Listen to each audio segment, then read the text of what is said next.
தமிழக நிதியமைச்சர் அவர்களே வணக்கம். ரொம்ப கோவப்படுறீங்க. சட்டசபையில் பேசும்போது வாசிக்கும் போது தவறாக வாசிக்க கூடாதுன்றதுக்காக அவங்க சொல்லியிருக்காங்க.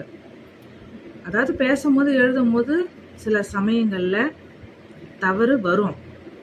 அது தவறுன்னு யாரும் சொல்ல மாட்டாங்க.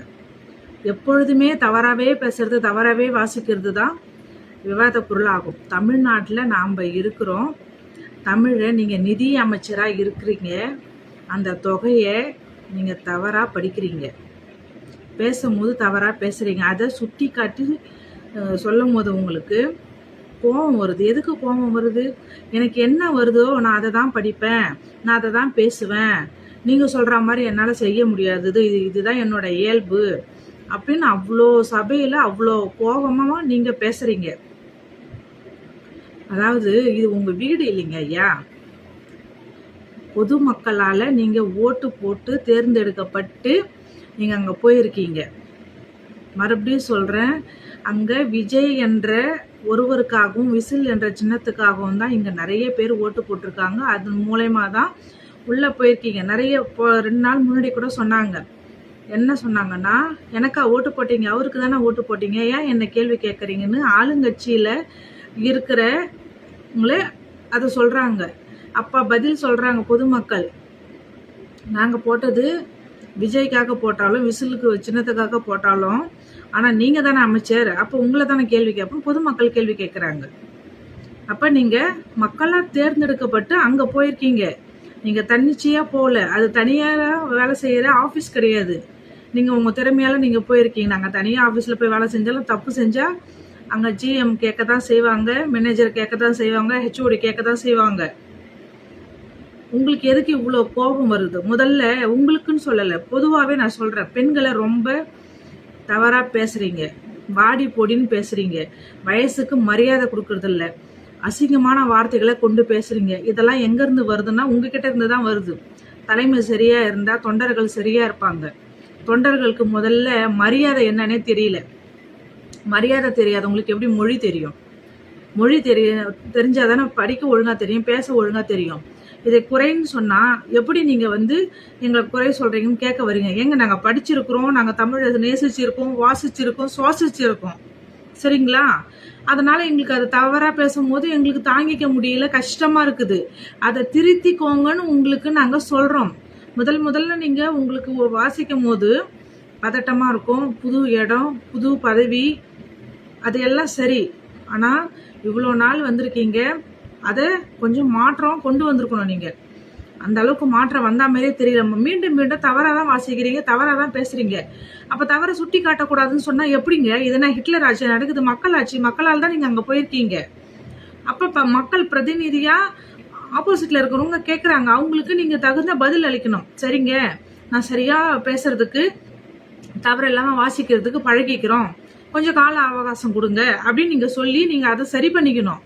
எனக்கு இதுதான் நேச்சுரல், நான் இப்படி தான் பேசுவேன் அப்படின்ற மாதிரி நீங்கள் பேசுகிறீங்க. ஃபஸ்ட்டு கமெண்டில் கொடுக்குறேன். அதே முகம், அதே கோபம், அப்படியே இருக்கீங்க. டிட்டோ, கொஞ்சம் கூட மாற்றம் இல்லை. கண்ணில் விளக்கெண்ணெய் ஊற்றின்னு பார்த்தா கூட குறைஞ்சது 6 பட்சம் வித்தியாசம் கண்டுபிடிக்கணும்னு சொல்லுவாங்கல்ல, ஒரு வித்தியாசம் கூட கண்டுபிடிக்க முடியாது. அப்படியே இருக்கிறீங்க நீங்கள், எந்த மாற்றமும் இல்லாமல். ஐயா நிதியமைச்சராக இருக்கீங்க தமிழ்நாட்டுக்கே. அதனால சரியாக நீங்கள் பேசணும்னு மக்கள் எதிர்பார்க்குறாங்க. அந்த எதிர்பார்ப்பின் வெளிப்பாடாக தான் ஆப்போசிட்டில் இருக்கிறவங்க பேசுகிறாங்க. அதை நீங்கள் புரிஞ்சுக்கணும். என் இஷ்டத்துக்கு நான் இருப்பேன், நான் பேசுவேன், நான் இப்படி தான் செய்வேன், தான் தோன்றி தனமாக செய்யறதுக்கு இது உங்களோட நிறுவனம் கிடையாது. உங்கள் நிறுவனத்தில் நீங்கள் எப்படி வேணாலும் இருந்துக்கலாம். இங்கே மக்களால் நீங்கள் அங்கே அனுப்பப்பட்டிருக்கீங்க. அதனால் அவங்க கேட்குறாங்க, அதை நீங்கள் சரி பண்ணிக்கோங்கன்னு தான் சொல்கிறாங்க. நீங்கள் புதுசாக போயிருக்கும் போதே இப்படி பேசுகிறீங்களே, இன்னும் அனுபவம் வாய்ந்த அமைச்சராக இன்னும் அதெல்லாம் இருந்தால் என்ன ஆகும் நாடுன்னு தெரியலப்பா. எங்களுக்கு ஓட்டு போட்டவங்களே ஒன்று தான் சொல்லுவோம், குரல் எவ்வளோ கொடுக்க முடியுமோ குரல் கொடுப்போம். சில டைம் நீங்கள் அதை தான் நினைக்கிறீங்க, இவங்க எவ்வளோ நல்லா பேசுவாங்க, நம்ம பேசுகிறவங்கள தப்பாக பேசினா அவங்களே ஓடி போயிடுவாங்கன்னு. எப்படியாவது போட்டணும். சில சமயம் விட்டுட்டா பாதிப்பு எங்களுக்கு மட்டும் இல்லை, முதல்ல உங்களுக்கு தான். கடவுளே வந்தாலும் காப்பாற்ற முடியாதுன்ற சுச்சுவேஷன் வந்துடும். மறுபடியும் சொல்கிறேன், எல்லாத்துக்கும் சுட்டி காட்டுனா அதை தவிர திருத்திக்க நீங்கள் முயற்சி செய்வீங்கன்றதுக்காக தான் நாங்கள் எல்லாம் சொல்கிறோம். குறை சொல்லணுன்றதுக்கு எந்த நோக்கமும் கிடையாது. அப்படி சொல்கிறவங்கள நீங்கள் கொஞ்சம் கூட மதிக்காமல் இதுதான் என்னோட நேச்சுரல், நான் இப்படி தான் இருப்பேன் அப்படின்னு சொன்னால் எப்படி சரி வரும்? ஒருத்தவங்க ஆட்சி சரியில்லை அப்படின்னா திரும்ப பெறும் ஏதாவது இது இருந்துச்சுன்னா திரும்ப பெற்றுக்க முடியும். நம்ம அமைச்சர்களோ முதலமைச்சரோன்னு ஒரு சட்டம் இருந்துச்சுன்னா மக்களுக்கு ரொம்ப பயனுள்ளதாக இருக்கும்னு நினைக்கிறேன். அந்த சட்டத்தை முதல்ல ஏற்றணும். இவங்களோட ஆட்சி 100 நாளில் எப்படி இருக்குது, 6 மாதத்தில் எப்படி இருக்குது அப்படின்னு எந்த ஆட்சியாளர்கள் இதுக்கப்புறம் இப்போதுலேருந்து அதை போட்டுணும் அதை வந்தாங்கன்னா அவங்க சரியில்லைன்னா அவங்கள மீண்டும் திரும்ப பெற்றுக்கலாம் அப்படின்ற மாதிரி வரும். ஏன் நடுவில் நிறைய இடத்துல ஆட்சி கலைச்சிருக்காங்க. அந்த மாதிரி நடக்காத வகையில் இருக்கணும்னா நீங்கள் மக்களுக்கு நல்லது செய்யுங்க, நல்லது பேசுங்கன்னு கேட்டால் பொறுமையாக பதில் சொல்ல கற்றுக்கோங்க. பதில் சொல்கிற இடத்துல நீங்கள் இருக்கிறீங்க, மக்கள் உங்களை இருக்க வச்சிருக்காங்க. அதை விட்டுட்டு என் இஷ்டப்படி தான் நான் செய்வேன்னா இது உங்கள் வீடு கிடையாது ஐயா. நாங்கள் நாகரிகமாக பேசியிருக்கோம். நன்றி. மக்களின் குரலாக, மக்களில் ஒருத்தியாக நான் சொல்கிறது உங்களுக்கு புரியும். இந்த பதிவு நீங்கள் பார்க்க போகிறதில்ல, ஆனால் நிச்சயம் உங்கள் தொண்டர்கள் கட்சியை சேர்ந்தவங்க பார்ப்பாங்க.